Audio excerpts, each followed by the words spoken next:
Hi guys, welcome back to G Chats with G, your host. We are, as always, in the G spot for episode 4. I'm super excited to film this episode for you guys today. It's definitely my favorite episode and I haven't even filmed it yet. And the reason it's my favorite is I did a lot of preparation for it. So when I say preparation, I do have a script that I'm going to be reading today. And that's because it's almost like a story, because today's episode is going to be about the history of women's health and reproductive health in the United States in particular. There will be certain things, or maybe like one or two things that we touch on about reproductive health in another country, but it's basically all about the United States and the history of reproductive health. And basically how I decided what to talk about, what to dive into and stuff like that was, as a biomedical engineer, I took a bioethics course when I was a senior in college, and this bioethics class was like my favorite class ever. We learned so much. I actually had two bioethics classes. And I loved bioethics because it really did shed light on some of the messed up practices in this space that I felt like I wasn't going to learn that anywhere else. I wasn't going to learn that in my introductory classes, and I wasn't going to learn that in bioengineering physiology and anatomy and stuff like that. So bioethics really showed me a darker side to medicine and some messed up practices that really helped shape me into becoming a biomedical engineer and believing in the medical code of ethics the way that I do. I just care so much about helping people and following the medical code of ethics, and learning about that really put into perspective for me what medicine is all about. And that gets lost a lot in debates that we're going to be talking about today, like pro-choice and pro-life and stuff. The medical code of ethics just gets lost all the time. So nonetheless, after learning about all these things, I basically, when I was going through the timeline of all the messed up things that happened, there were certain things that definitely stood out to me that I've learned about that I was like, oh my God, I want to dive a little deeper. If you guys really enjoyed this episode, I can always basically take one of those things that's in there, turn into a series where once a month we do like a deep dive into a specific case study, a specific situation. And I would love to do that. We used Henrietta Lacks when I was a senior in high school for AP biology and did an entire case study. So we can definitely do that, but this is just going to be a full-on timeline for reproductive health in the United States, female reproductive health. So I really hope that you guys enjoy it. I just want to give a quick disclaimer that there are topics of sexual assault and rape in this video. So if that is a trigger for any of you, I want to give a trigger warning.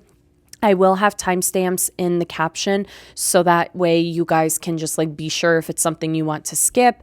I will, before entering the topic, will just like say like heads up, we're going to be talking about this.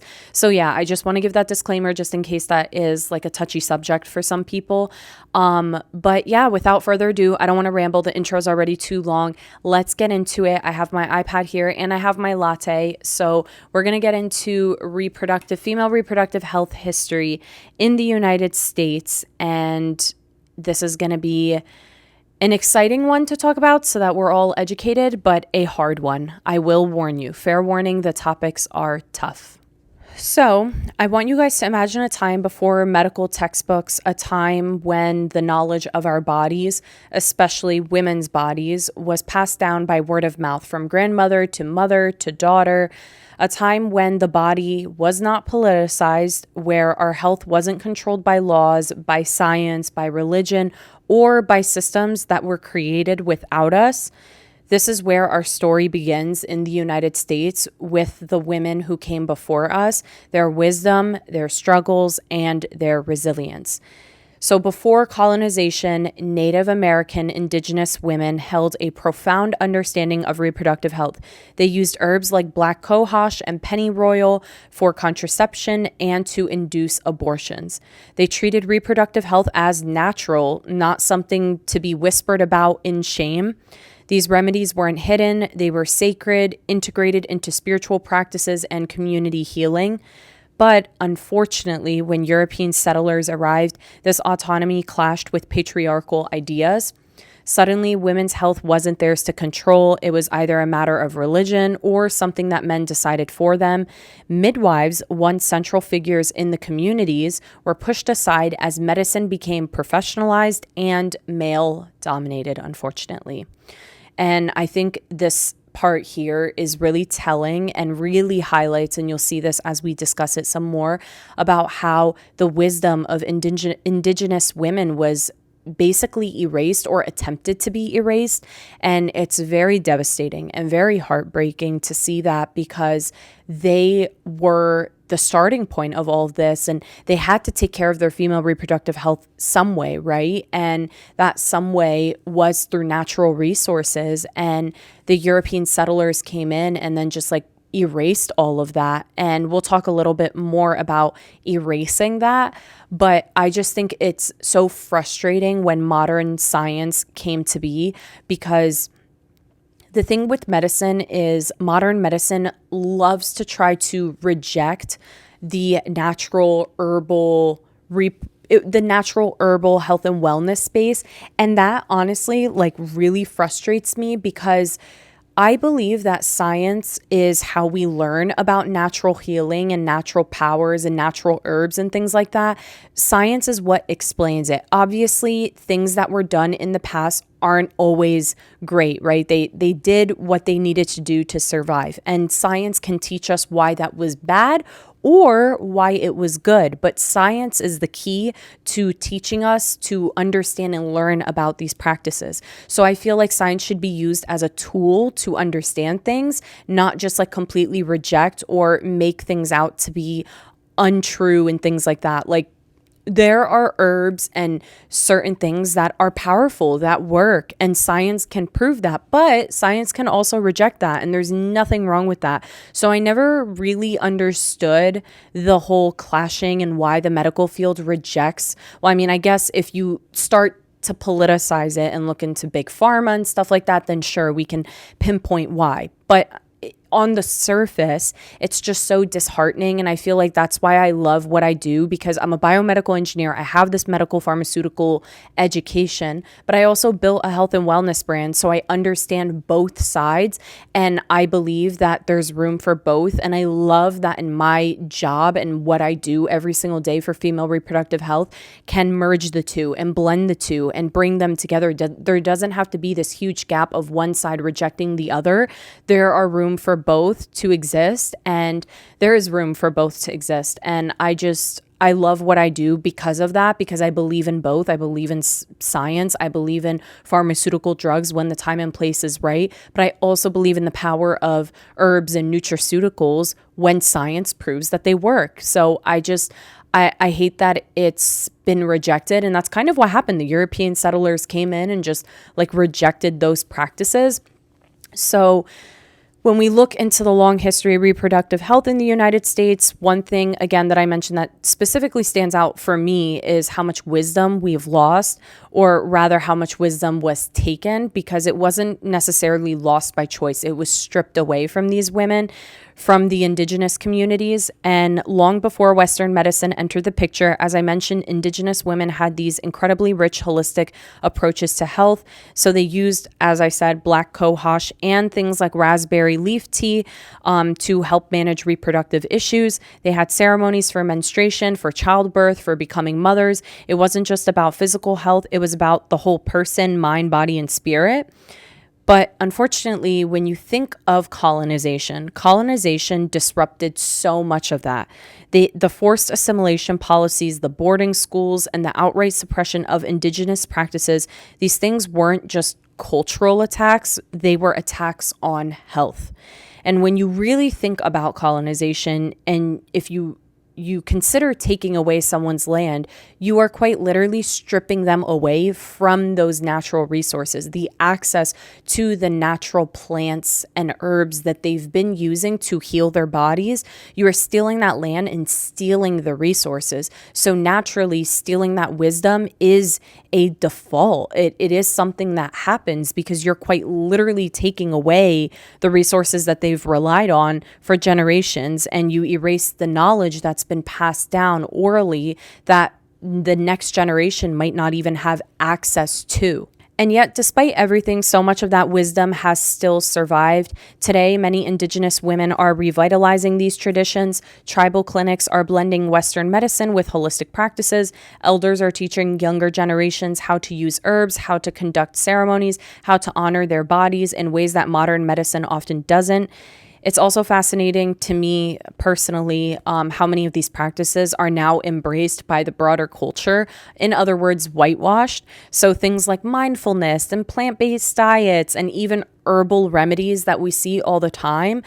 Credit is never given where it's due, and where it's due is to the Indigenous people that came before us.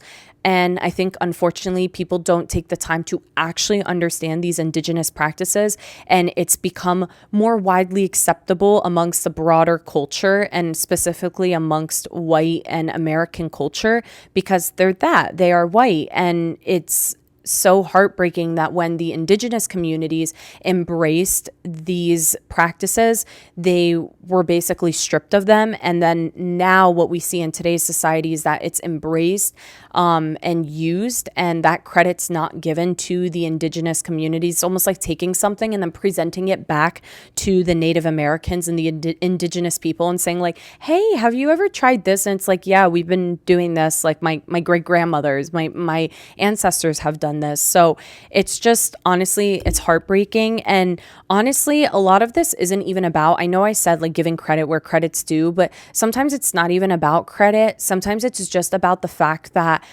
some people can live and embrace these practices that were taken from Indigenous people without recognizing that they can do it, but the Indigenous people can't because they lost access to their resources. So you are capitalizing off of this practice that is for another and belongs and comes from another group of people who can no longer practice these things because they've been stripped and robbed of the access to these resources. So it just like, I just think it's like really frustrating. And a lot of these trendy health practices have really deep roots in Indigenous knowledge. And as I mentioned, it's not just about credit and where it's due, it's about respect and access. So even now, many Indigenous communities struggle with access to healthcare, clean water, and their own traditional resources. So when we talk about health equity, we can't ignore the role of Indigenous women in shaping what healthcare could look like and how they've been systemically excluded from those conversations. And ultimately, I think that there's a lesson for all of us, and it's that holistic health isn't just about physical remedies, but it's about reclaiming autonomy and honoring the connection between our bodies, our communities, and the earth. And Indigenous women, despite everything, continue still till this day to lead the way and show us that.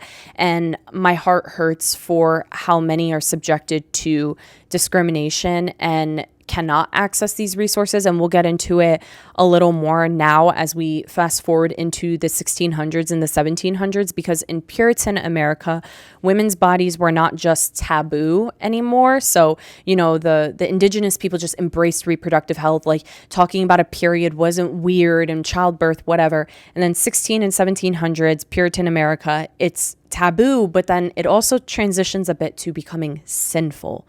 And menstruation, pregnancy, and childbirth were shrouded in secrecy. Midwives did still play a key role in helping women deliver babies, but they faced increasing suspicion. Religious leaders and later male doctors began to view midwives as a threat, which honestly, when I was like building out this timeline, I had no idea that midwives were seen as like a threat to the male doctors. And it's just such backwards mentality and so weird. I was like, what? Midwives are a threat to male doctors? That's ridiculous. And by the 1800s, things unfortunately took a darker turn. Abortion, which had been a common practice for centuries, became criminalized. Now, why? Not because of moral outrage, but because male doctors wanted to dominate reproductive care. They used laws to eliminate competition from midwives and traditional healers. And then there is the story of James Marion Sims. If you don't know who this asswipe is, well, today you're going to learn. Sims is often called the father of gynecology, modern gynecology. And this douchebag experimented on enslaved Black women, African American women, and names like Anarcha, Betsy, and Lucy are names that our history tries to neglect over and over and over again. These women were subjected to repeated surgeries without anesthesia. Why, you may be thinking? Like, why no anesthetics?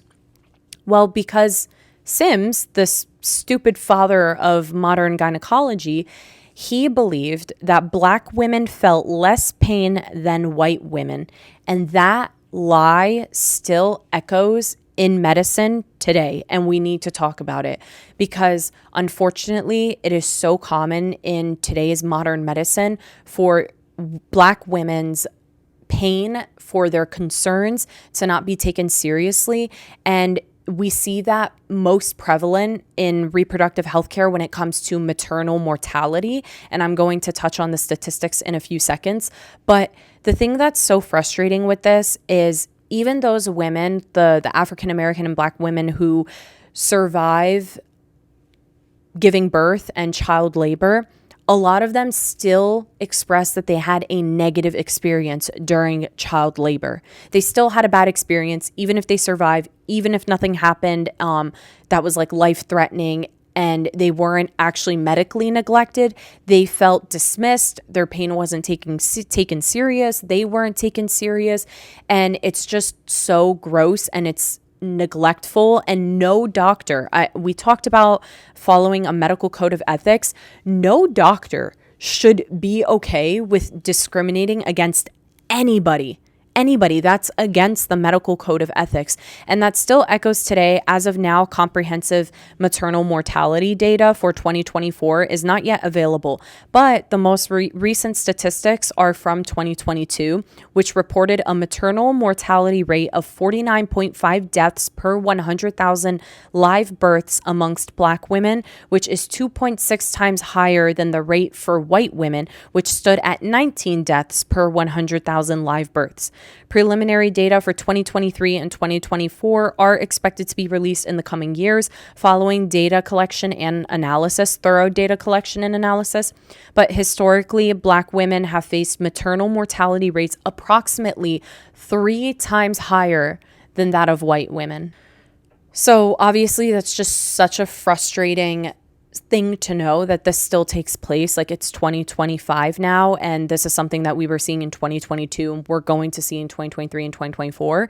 And it's really frustrating, but I'm very grateful because there are efforts to address these disparities and the efforts are ongoing, focusing on improving access to quality healthcare, addressing implicit biases within the medical system, and tackling broader social determinants of health. So there are very amazing and wonderful organizations such as the Black Mamas Matter Alliance, which are at the forefront of advocating for policies and practices to reduce maternal mortality.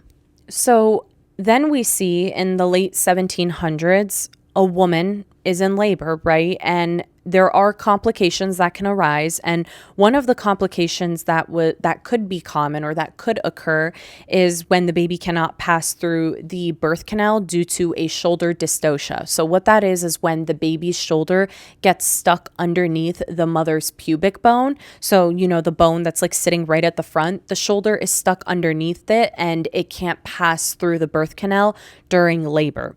And so naturally there needs to be room that's made in this area to help get the baby out.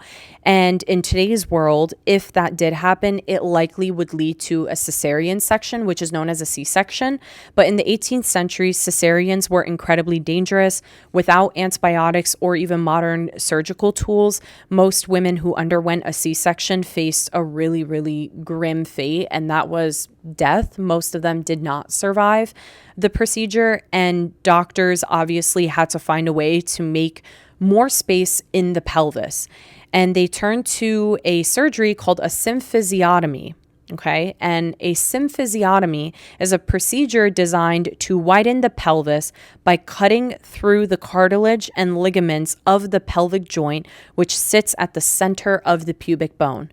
So they would just cut through the very center of the pubic bone to get the baby out. Now you might be thinking, okay, like what were they using? Like how did they do this? And as I mentioned, the goal is to make more room to get the baby out, but the tools available for the job, knives, scalpels, or even basic saws, were slow and imprecise. So the process was very brutal, very messy, and just imagine how excruciatingly painful it was for the mother that's laying on the table and in labor. And also, I want to mention this was done with zero anesthetics, no anesthesia either. So again, they need to find a tool to do this. So now enter two Scottish doctors who want to create a device for this procedure to cut through the pubic bone. And the doctors' names are John Aitken and James Jeffrey, who around 1780 invented a new device. Do you guys want to guess what that device is? It's a chainsaw. It's a chainsaw. So the chainsaw that cuts down trees and logs that carpenters use and things like that today, its very first iteration, the first time that the chainsaw was made, was for childbirth, to use on women during childbirth in the event of a shoulder dystocia. Let that sink in.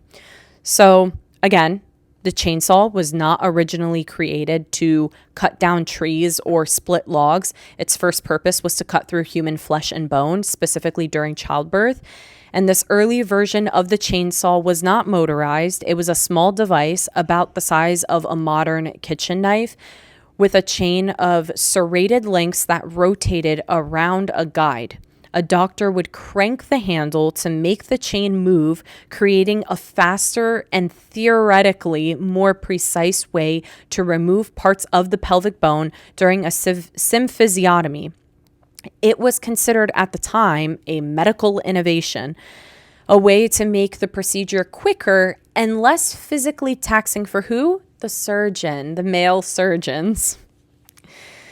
Before the woman lying on the table, the experience was nothing short of horrifying, obviously. There was no anesthesia in the late 18th century, so every cut of the chainsaw would have been felt. The noise of the chain, the sight of the tool, the pain of the procedure. I cannot even imagine the trauma that these women had to endure. And even if they did survive the operation after the baby was taken out, many of them were left with lifelong complications, and those include chronic pain, infections, and even difficulty walking, which is like, duh. I just cannot imagine how you could recover from that and the pain that their bodies must have felt forever. And then especially because so many of them were like kind of forced to just continue to keep having babies, that I just cannot imagine repeated exposure to this procedure. It's just disheartening. And even if a shoulder dystocia didn't happen in labor number 2 or labor number 3, just like the amount of pain that you would feel in your pelvis after that type of surgery forever without the proper treatment, it's just heartbreaking. So, I mean, the chainsaw didn't remain confined to the operation room for much longer. Over time, its design was adapted for other purposes, and by the early 20th century, engineers saw its potential for cutting through wood instead of bone, and the chainsaw we recognize today was now born. It became a tool for loggers, carpenters, and its origins remain rooted in the dark corners of female medical history. And the story of the chainsaw reminds us of just how far medicine has come and how much women truly have suffered in the name of progress. Symphysiotomies itself were eventually replaced with safer options like cesarean sections when they found a way for C-sections to be more safe. But the procedure did linger in some parts of the world well into the 20th century, which I had no idea, especially in areas with limited access to modern medical care. So in Ireland, for example, symphysiotomies were performed on women as late as the 1980s, which is just like 15 to 20 years before I was born. Like that's crazy. And it was often done without their full consent. So I just think this whole chainsaw story really highlights the resilience of women, the women that came before us, and how much they had to go through for our medicine to get to where it is today. And female reproductive health isn't perfect at all, but it's come such a long way. And I really think about that a lot when I make advancements in my research and team up with different medical teams and stuff like that. I think about the women who came before us all the time, and the women who still suffer today with certain scenarios and certain in certain aspects. And it's just heartbreaking because things like this took place because women and female reproductive health was not studied enough and was not cared about enough to make advancements and to make progress. So to know that these women underwent such tragedies in the name of progress just breaks my heart. It sucks, but it does emphasize why I do what I do. But I hate that the history is just so dark and disgusting. And honestly, there are parallels to consent. I did touch on that with symphysiotomies happening in Ireland, often without consent. And consent is a big thing that we will see in this episode and we will talk about in this episode. There's a lot of instances where consent was not fully given, and it just sucks. And we will see that as a constant theme. And that kind of theme leads us into the very dark days of the 20th century. So by the early 1900s, desperation drove women to dangerous lengths. And as I said, female reproductive health was not cared about enough to properly be studied and understood.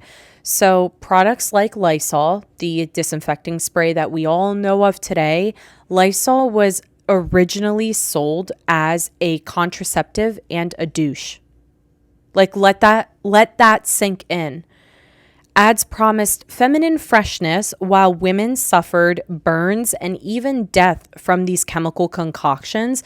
And abortion was illegal and contraception was inaccessible. So women were trapped. And there was a ton of propaganda that taught women, and this is kind of where it originates with this stupid idea that women's vaginas need to smell fresh and need to be like eliminate 99.9% of bad bacteria and things like that. Like, it's an organ, and what wasn't understood was the microbiome and the fact that vaginas, just like your stomach and just like your skin and everywhere else on your body, there is both good and bad bacteria.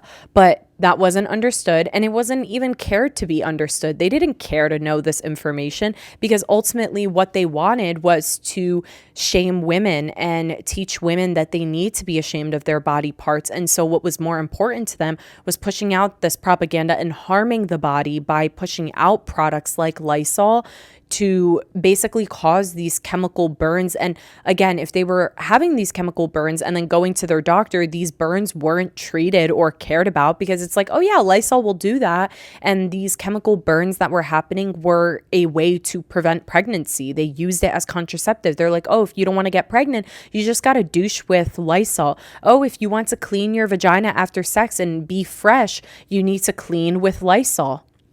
That's awful. Like, that's so awful. And I cannot believe that that's a part of the feminine hygiene aisle history. Like, when you go into the store and you see the feminine hygiene section with all the pads and all of the products, just know that at one point in history, Lysol was sitting on that shelf as a way to prevent pregnancy and a way to clean the vagina. That is so utterly disgusting. Like, I cannot believe and again, we're talking about the 1900s. Like, it's not like it was that long ago. The amount of propaganda just pisses me off. And unfortunately, this was also the era of eugenics. And I really want to take a moment to discuss and unpack what eugenics means, because it's not just a word. It's literally a devastating ideology that shaped reproductive health policies for decades, and it shapes the propaganda and misinformation, because I really do believe that a lot of this was intentionally done to stop certain people from reproducing and having children. So let's talk about eugenics. So eugenics is the belief in improving the genetic quality of the population by controlling who gets to reproduce. It's rooted in the idea that some people are more fit to have children than others. And on the surface, this can sound like a scientific concept, but in practice, it was a tool of oppression. In the early 20th century, the United States embraced eugenics to justify forced sterilization, particularly targeting women who were seen as undesirable for those in power. So I want you to take a moment to guess what women fell into that category. Let's pause. Okay, great. You guessed it. I know where your mind went to. You guessed it. It was Black women, Indigenous women, immigrant women, poor women, and women with disabilities. These women were all seen as society's most undesirable population, and they were the ones that were subjected to forced sterilization, meaning that they were forced to and they didn't even know, which we'll talk about. These women were labeled as unfit to reproduce because of their race, socioeconomic status, or perceived as moral failings. And so their tubes were tied, or their uterus was taken out without their consent. And an example of this is in the 1920s and 1930s, California led the way with state-sanctioned sterilizations.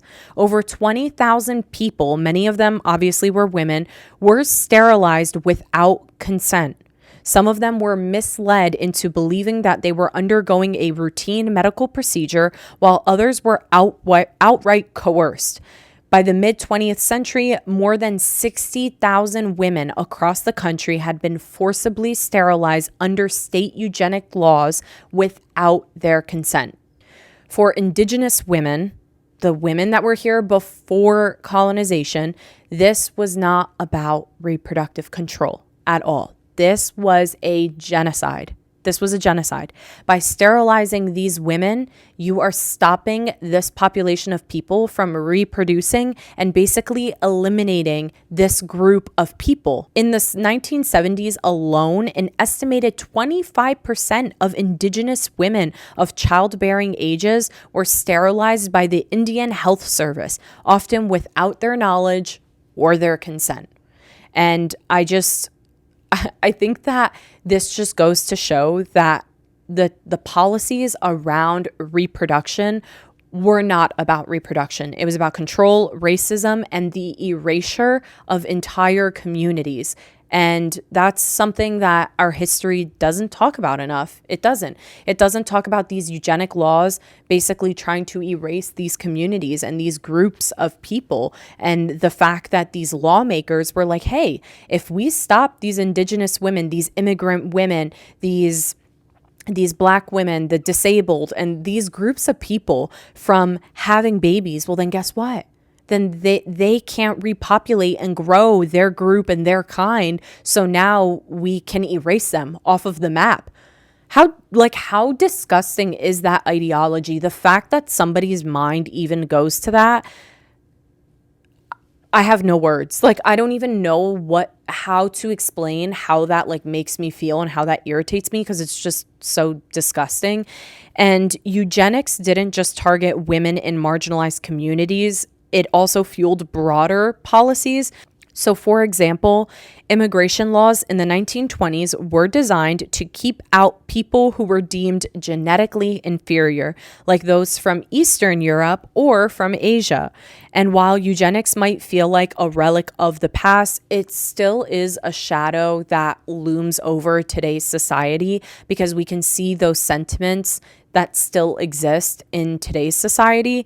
And conversations about reproductive health can sometimes echo a eugenics era thinking in today's conversations, like when certain communities have less access to birth control, or when implicit biases in medicine lead to worse outcomes for women of color. And that's what I was talking about in the beginning. Some of the practices in medicine does disproportionately affect women of color. Anybody who's not white, it disproportionately affects women of color and marginalized groups because of certain practices in medicine. And I think that even though the eugenics era might feel like it was a really long time ago, it has lasting impacts. It has systemic impacts, and it trickles down for years, and it's going to take a lot of work to break it. And we've made significant progress, but It's not something that just goes away overnight and something that we can just pretend didn't exist. It did exist, and not that long ago. And the fight is still ongoing because there are serious repercussions from this era and this time. And then another example of this is in 1951, there was a beautiful woman named Henrietta Lacks.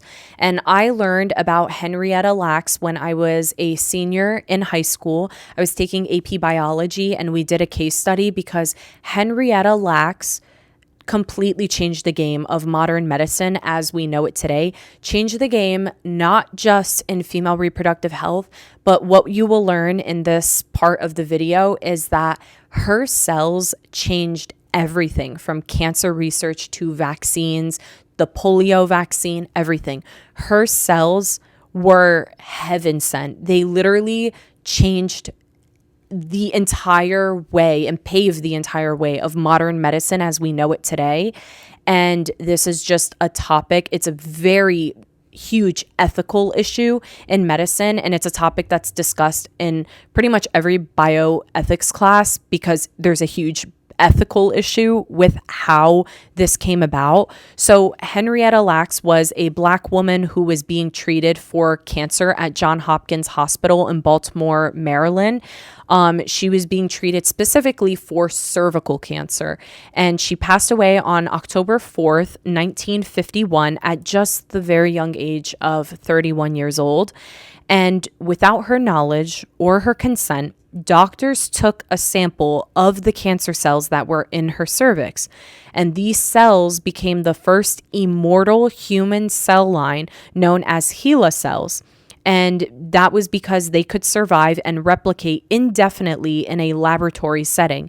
And HeLa cells, as I mentioned, became the foundation of countless medical breakthroughs from vaccines to cancer treatments.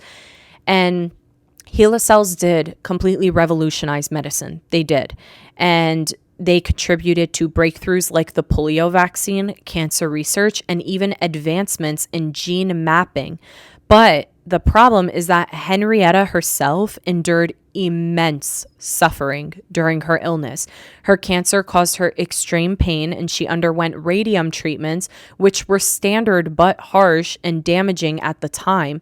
And I also want to note that at this time, Henrietta did not even know that her cells were taken from her for medical research or study. She was not informed of this. Her cells were taken from her without her knowledge. So they were taken, they were tested, they were being played with in a lab, and Henrietta did not know, nor did she give her consent for her cancer cells to be taken and stolen out of her body and used in a medical setting for other things. She did not know about it. She did not give consent to it. And the worst part about it is they then did not even tell her family after she passed away. So they continued to use her cells, and her family then found out about it. And again, we can go into a deep dive if you guys want like a case study about it. I can go into the deep dive in the story of this.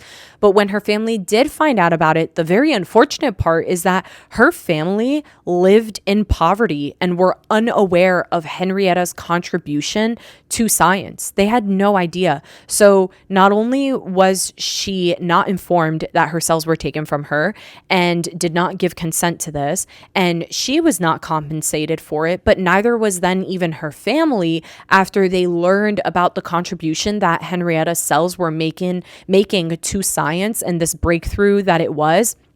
They found out and they were not compensated. They were not told. This was like hush hush secret. Like they really thought that they were going to get away with this forever, use her cells, and that her family, she's dead now. Who cares? Like, thank you. We took your cells. We're using it. But like, who cares? She's dead. Her family doesn't need to know about it.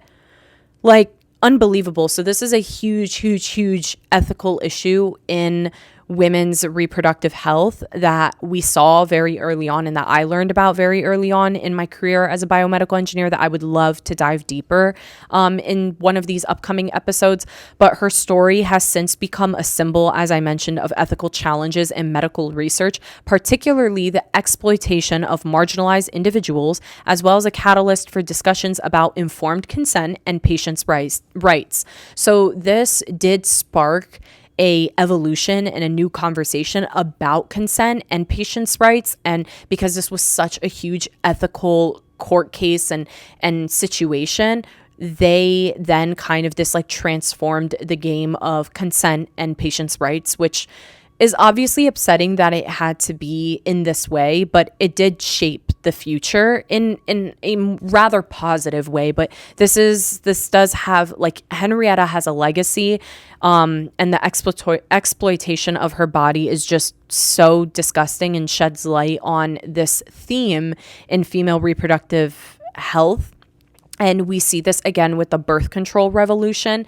So in the 1960s, it did bring hope with the development of the birth control pill, but even that came at a cost. There was a trade-off. It was, okay, if we're going to create birth control, well, something's got to give. And what was that had to give? Well, the pill was tested on Puerto Rican women without informed consent, and many of them suffered serious side effects and some even died, and their pain was dismissed as necessary collateral for progress. So again, so many women, like, I think that's like the theme that pisses me off about this whole thing, is that so many women had to suffer with serious health issues or even death in the name of progress. Like, in order for us to have made progress, there had to be death. There had to be chemical burns. There had to be illness. There had to be exploitation. All of that was in the name of progress. And it should have never been that way. And it's just so infuriating. Like, it just bothers me and pisses me off, and it should piss everyone off, because it's so disheartening, because it was made out of, oh, well, in order for us to learn and for us to make progress, yeah, someone's got to die, someone's got to suffer, and that had to be marginalized groups. 9 times out of 10, it was Puerto Rican women, Black women, Indigenous women, immigrants, people with disabilities, poor people with struggling socioeconomic standings. Like, the list just goes on and on. I mean, you think of a marginalized group, those were the ones who struggled the most. And yet the pill, it did change everything. There are issues with birth control still till this day, but for the first time, women could control their reproductive futures. They could choose if they wanted to have a baby or not. And it wasn't perfect. It still isn't. And access was limited, and stigma surrounding its use did exist, but it did spark a revolution, and it did bring awareness about being in charge of your reproductive rights and being in charge of your body. It did teach women at this time about autonomy. And this happened, this revolution of being informed about your bodies and taking charge of your bodies and making informed choices on whether you want to have a baby or not with things like birth control. This happened around the 1960s, and this revolution led perfectly into the case of Roe v. Wade, which took place in 1973. And for those of you who don't know what Roe v. Wade is, we're going to dive a little deep into it, because I feel like we hear that term very broadly, especially in today's society, given the circumstances. And I feel like many people, especially the younger generation, might not know what is Roe v. Wade. So let's talk about it a little bit. But on the surface, Roe v. Wade was a landmark Supreme Court case that was decided on January 22nd, 1973. The court ruled that the constitutional right to privacy, which was protected under the Due Process Clause of the 14th Amendment, was extended to a woman's decision to have an abortion. So we have the 14th Amendment, which was the Due Process Clause in the 14th Amendment that protected and gave the constitutional right to privacy. And it was argued that that constitutional right does extend to the case of abortion. And it's a woman's decision to have an abortion, and that's protected under the right to privacy. So this decision effectively legalized abortion across the United States. And the case, the deeper dive into the case, is that it began when a woman who was using a pseudonym, Jane Roe, Her real name was Norma McCorvey. She filed a lawsuit against Henry Wade, who was the district attorney of Dallas County, Texas, and McCorvey was seeking an abortion. But Texas law at the time only allowed abortions if the mother's life was at risk. She argued that this law was unconstitutional and it violated her right to privacy. So the Supreme Court ruled in favor of Roe, which was huge, and it stated three things. It said that during the first trimester of pregnancy, the decision to terminate a pregnancy was left entirely to the woman and her doctor. In the second trimester, states could regulate abortion procedures to ensure the safety of the mother, but could not ban abortions outright.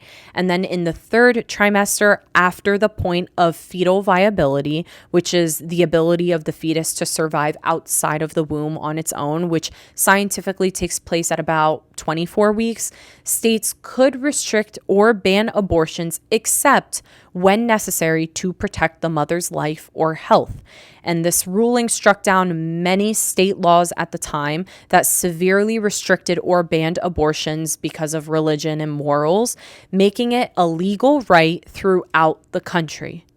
And I just want to touch, and I think some people don't understand that that was like a federal ruling, right?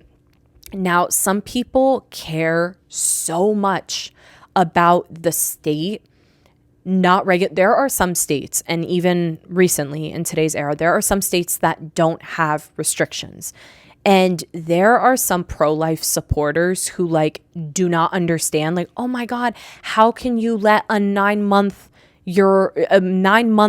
pregnant woman go in and do an abortion? I first want to say that is such a fake narrative. It's not happening. It's not happening. However, the reason why some of these states do not put restrictions and they just say abortions are legal at any time of the pregnancy is because in the event that a mother's life is in danger, they don't want to have restrictions on the week or whatever, 24 weeks, 26 weeks. They don't want to put a restriction because if a mother who is 8 months pregnant or 9 months pregnant is suffering from a serious complication that is life-threatening, they, per the medical code of ethics, or else they can lose their license, must perform something, which in that case would be an abortion, to save the mother's life. They have to. They absolutely have to. Per the medical code of ethics, the mother would come first. They have to save her life. So, if there are restrictions in states, it might make them be in a very difficult situation to go ahead and treat the mother if she's 8 months pregnant, but the restriction is at 24 weeks. But the way to save her life is through a life-saving measure of an abortion. They could be held accountable in the court of law if the state wants to, and that's a real possibility. So that is why it was federally allowed, and states could manage how they want to restrict it and things like that. But the intelligent states were like, listen, everyone's situation is different. And because we know this monstrous story of, I don't know who started this narrative, that there are literal monsters of women who are going in at 9 months pregnant saying, I just want to murder my baby. That's not happening. Let's be real. That's not happening. There are not monstrous women who are doing that. And even if so, if a monstrous woman came in and said, hey, I'm 9 months pregnant and I want an abortion, and she is completely healthy and the baby is completely healthy, well, guess what? To abort a baby at 9 months in a mother's womb would put the mother's life in significant harm's way. And you know what that does? That violates the medical code of ethics. So even if there was the scenario of this monstrous woman who wanted an abortion and she wanted to get rid of her 9-month baby that's inside of her belly, a doctor legally, or else they'll lose their license, cannot do that. They can't do that because giving a mother an abortion at 9 months could kill the mother. It poses a significant harm to the mother. And so they would not perform that. Even if it was allowed, they wouldn't do it. So this narrative that there's these monsters who are coming in and want to do this is A, false. But B, even if it did exist, well, we have a justice or a legal system that basically watches over and protects and regulates how doctors work. I mean, that's there are still systems in place to hold professionals accountable, lawyers, doctors, engineers. Like when there is some kind of malpractice, well, guess what? There are laws to hold those people accountable when they violate their license and their practice. There are medical code of ethics, there are medical rules and regulations. And if a doctor did perform a abortion when it's not life-saving but poses a risk to the woman, the mother's life, they could be taken to court and they could lose their license. And so if the baby is completely healthy and the mother is completely healthy, a doctor in their right mind would not proceed with performing the abortion. They just would not. And if they do, there would be legal repercussions. So that is why you don't regulate abortion, because you have other laws in place to criminalize and take these people to court, and there's like a justice system in place. It blows my mind how much these people care about our justice system and believe in our justice system for abortions and banning abortions. But then if you tell them, wait, there's a system to criminalize doctors who don't follow the medical code of ethics, now all of a sudden they don't believe in those laws and regulations, because it's not about the root of laws and regulations and doing what's right. It's about control. It's not about right and wrong or morals or religion. It's about control. And I think a lot of people don't recognize that these laws are in place to regulate doctors and their behaviors and what they're doing, but the mother comes first. And that's why so many states don't really regulate abortion. Some do, and then some don't, because they're like, well, if it's past 24 weeks and she needs a life-saving procedure and that procedure is an abortion, well, guess what? We're going to give her the abortion because her life comes first. Her life comes first. And it's the same with like a miscarriage. You could miscarriage after 24 weeks. You know how they pass the baby with the abortion pill. And the worst case scenario is that if the state's like, no, you can't give the abortion pill because it's past 24 weeks, even if the baby is dead inside of the mom, you understand that if the baby just sits dead in the mother's womb, that could leave the mom to endure sepsis. Like she could end up having sepsis and die.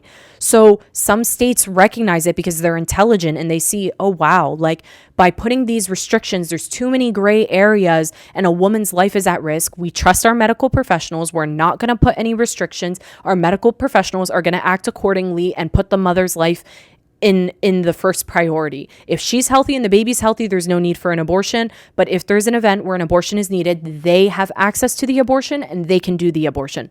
That's it. I don't understand the argument. Well, I understand it. The argument is because it's not about reproductive care. It's not about the baby. It's not about that. It is about control. So I had to get that off my chest. But ultimately, Roe v. Wade was so incredibly significant because it established that the government could not interfere with a woman's right to make decisions about her own body, particularly regarding pregnancy. And this has left ongoing debates about pro-choice and pro-life that we still see in today's society.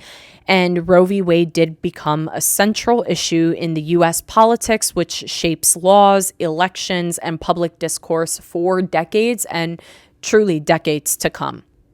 So that felt like progress, like real, true progress in the world of female reproductive health. But as with everything regarding female reproductive health, one stride forward does come with resistance. And resilience is always met with resistance from those in power.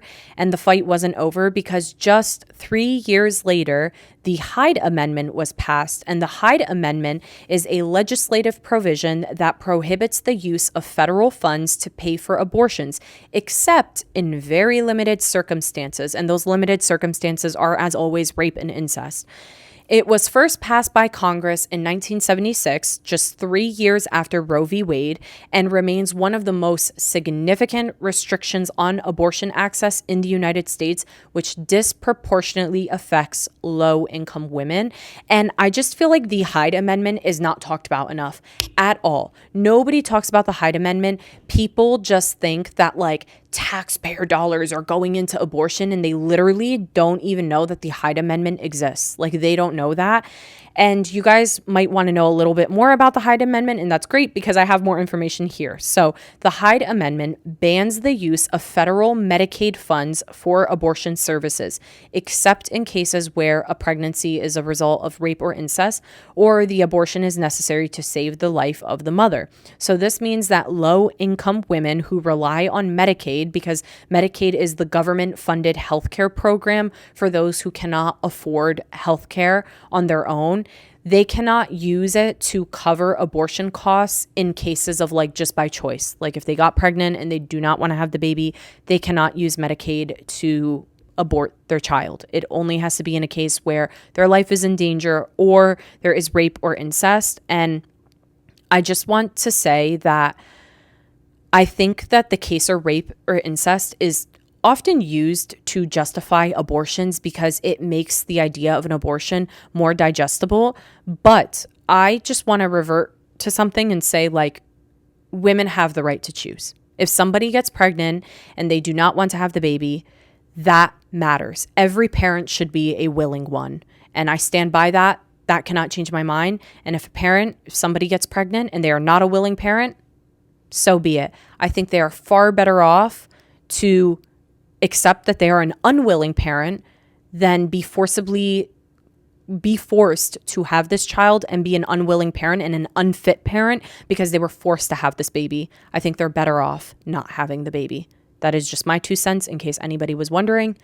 But this Hyde Amendment was introduced by none other than its sponsor. And as you can guess, the sponsor was a man. It was Congressman Henry Hyde.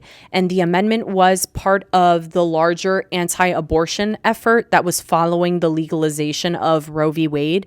And Hyde himself admitted that the amendment specifically targeted poor women. He said it himself.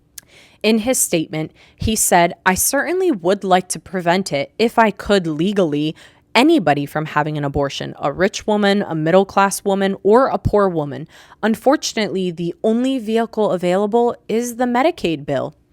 This quote quite literally highlights the explicit intent of the Hyde Amendment. And it was the fact that he wanted to restrict the access of abortion for individuals across the board, but he couldn't do that. So he was like, well, I'm going to use a different tool. If I can't ban or stop abortion from being accessible for all women, well, I'm just going to reach the women who are easiest to reach and target, and that is low-income women. And that's who he targeted, those who rely on Medicaid for healthcare and effectively targeting low-income women. And Hyde acknowledged that while he would prefer to prevent all abortions, his legislative focus was on cutting off federal funding for those who couldn't afford the procedure on their own. And this had huge impacts on women. The Hyde Amendment disproportionately affects low-income women, particularly women of color or immigrants who are more likely to rely on Medicaid for healthcare. And these women often face significant financial and logistical barriers to accessing abortion care, including traveling long distances to clinics and raising funds for the procedure, which can cost hundreds or even thousands of dollars. And over the years, unfortunately, the Hyde Amendment's principles have been extended to other federal programs. So, for example, federal employees and military personnel cannot use their insurance to cover abortion. Abortion coverage is restricted for women receiving care through the Indian Health Service and federal prisons. So there are restrictions across the board for other groups and other programs that give some kind of coverage for healthcare. Well, it restricts abortion. So we see this lasting effect of the Hyde Amendment. And supporters of the Hyde Amendment argue that federal taxpayer dollars should not fund abortion due to moral and religious objections, which I thought there's a separation between church and state. But anyways, I digress. Critics argue that the amendment unfairly restricts access to healthcare for the most vulnerable women, effectively making abortion a right in the name for only certain people. And efforts to repeal the Hyde Amendment have grown in recent years. In 2021, President Biden submitted a federal budget proposal without the Hyde Amendment for the first time in decades, which signaled a shift in political attitudes towards abortion access. However, the amendment has continued to be included in annual federal budgets.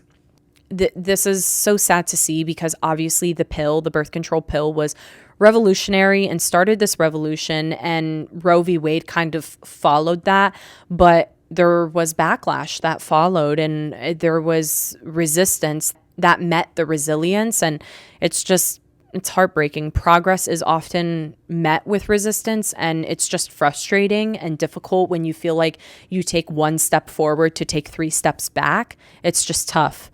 And that kind of continued with progress in the 20th century, but keep in mind, progress comes with resistance. So in the early 20th century, women began to carve out their place in the U.S. military, primarily serving as nurses and support staff during World War I. Their roles expanded during World War II with the establishment of units like the Women's Army Corps, WAC, and women accepted for volunteer emergency service, WAVES. Despite these advancements, women were often regulated to non-combat positions and faced significant scrutiny. The 1948 Women's Armed Services Integration Act was a landmark which granted women permanent status in the regular reserve forces. However, limitations persisted, including the caps on the number of women who could serve and restrictions on their roles. The latter part of the 20th century saw gradual policy changes, culminating in the 2015 decision to open all combat roles to women. And today, women serve in nearly every capacity within the military, demonstrating exceptional skill and leadership. But it's just crazy to me to think about how this happened in 2015. I was 16 years old. So I was living, seeing this, and oh wow, a policy is now enacted that allows women to be in all combat roles in the military. And that's just crazy to me that I've seen this in my lifetime. It's wild. You would think that this is something that exists for years, but it hasn't. And honestly, again, despite these strides, it's so hard to talk about. And this is the disclaimer. We are going to be talking about sexual assault. So I just want to give that disclaimer. But despite these strides, sexual assault remains a pervasive issue within the military. In 2021, approximately 8% of female service members reported experiencing unwanted sexual contact, the highest percentage since the Department of Defense began collecting this data in 2004. Alarmingly, only 20% of these incidents were reported, reflecting a decline from previous years. And this just highlights the systemic issues and underreporting. Factors contributing to underreporting include fear of retaliation, concerns about career impact, and a lack of confidence in the military justice system. A 2010 Department of Defense survey found that 54% of women did not report incidences due to fear of retaliation, and 40% believed that nothing would be done if they came forward about sexual assault. Reproductive health care for service women, especially in the context of sexual assault, has significant limitations. The Department of Defense provides abortion services only in cases of rape or incest, or when the mother's life is at risk. In other circumstances, service members must seek abortion services off base and at their own expense, which can be challenging due to the logistical and financial barriers. And while emergency contraception is available, access can be inconsistent, particularly in deployed settings. Support services for sexual assault survivors does exist, but their effectiveness varies, and many service members remain unaware of or hesitant to utilize these resources because they don't know what's going to happen if they do tell someone that they were sexually assaulted or raped. They don't know what's going to come of that. And the integration of women into the U.S. military does mark significant progress, yet the persistent issues of sexual assault, rape, and inadequate reproductive health care highlights the need for profound cultural and systemic change. Addressing these challenges is crucial to ensuring that all service members can serve with dignity and respect.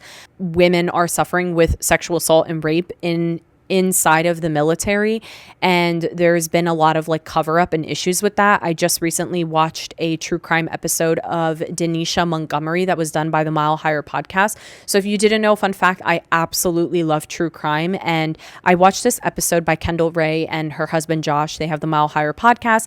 They highlighted Denisha Montgomery, and she was a Black woman who served in the military, and she was brutally assaulted and sexually assaulted in the military, and she tried speaking up and doing something. They almost like didn't believe her. They did absolutely nothing about it. One of which was her bunkmate who was involved in the assault.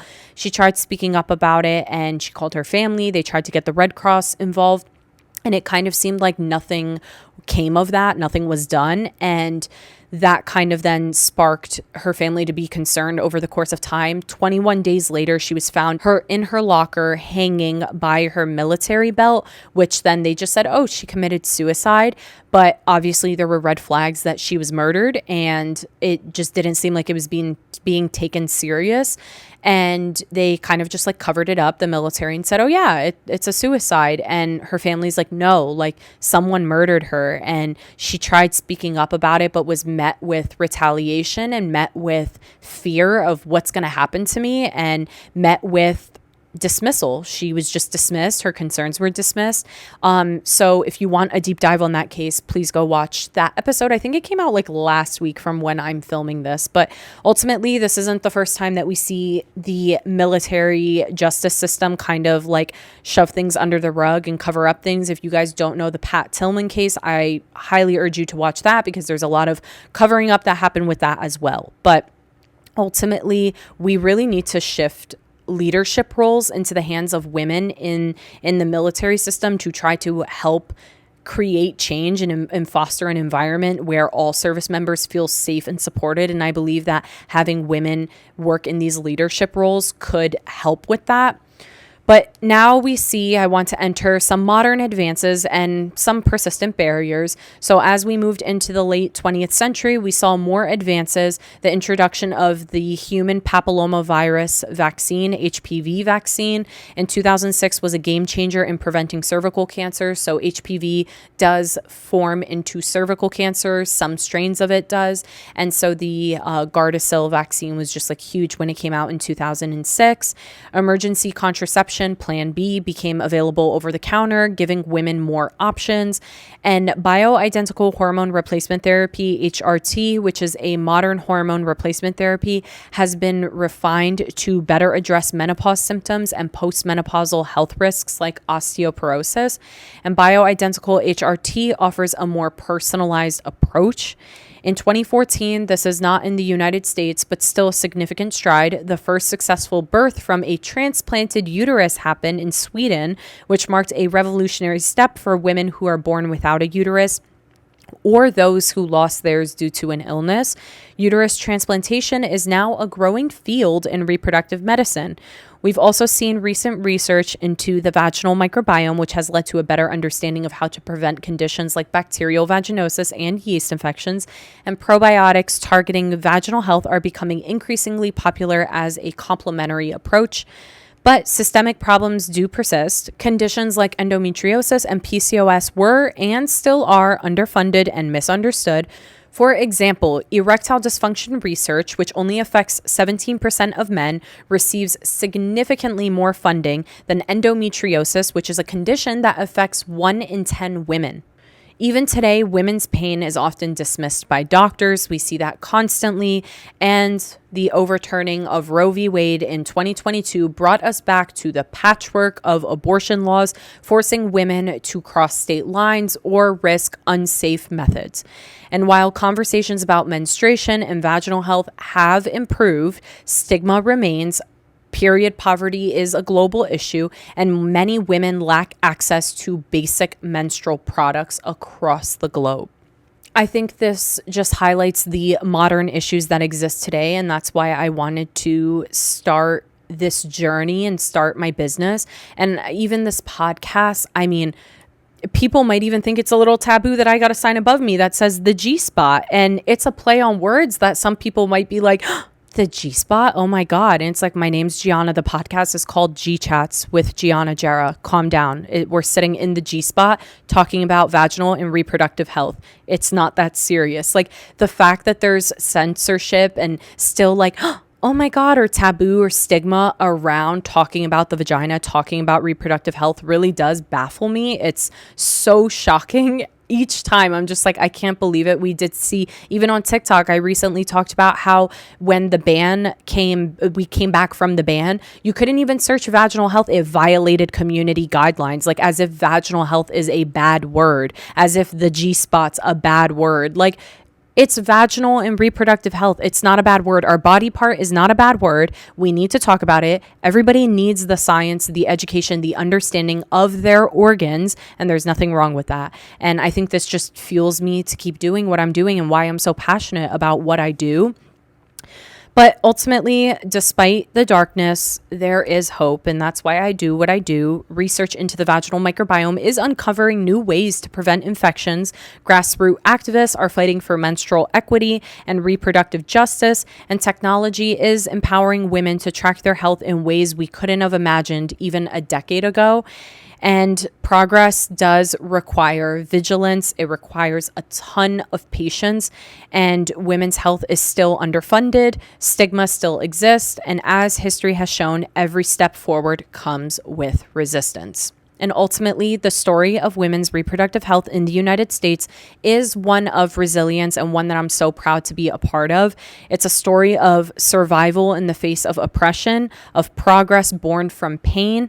It's a reminder that the fight for autonomy over our bodies is ongoing, and it's a call to action to honor the women who came before us and to fight for the generations yet to come. So guys, that is it for today's episode. I know that it was a heavy one.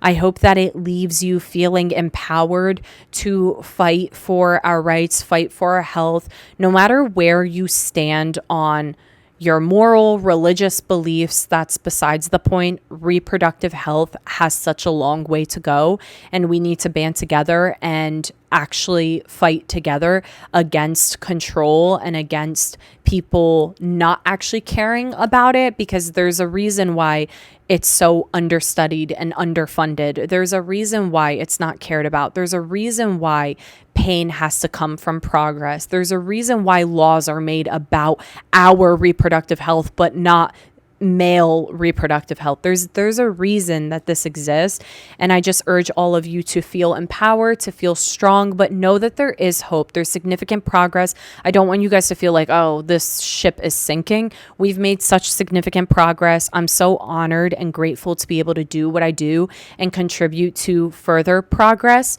and make a difference with my voice, make a difference with my educational content, make a difference with my products, and continue to do just that. So I hope that you guys love this episode. I know I did. It was so fun to research and rewrite about things that I've wrote about in college and high school. It's hard, but it's also empowering to know, like, I can do this and I'm in a space that's helping to transform the world. And I think we have to remember too that the United States does set a tone and impact other legislation globally and in other nations. So I just hope that you guys loved this video. I hope that this resonated with you guys and motivated you guys to keep caring. Thank you so much for your love and support for With Meraki Co, for G Chats podcast, for sitting with me in the G spot and having this conversation. I love you guys so much, and I will see you in episode 5 next week. Bye guys.